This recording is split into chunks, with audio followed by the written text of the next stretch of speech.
का कहीं पिया के बिन चलुए इंजन चापता।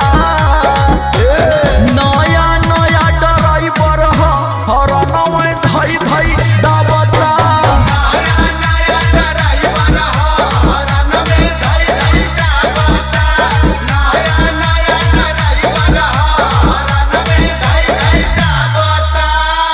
लागता कि सखी लर्निंग में वार्निंग ना कर पाई।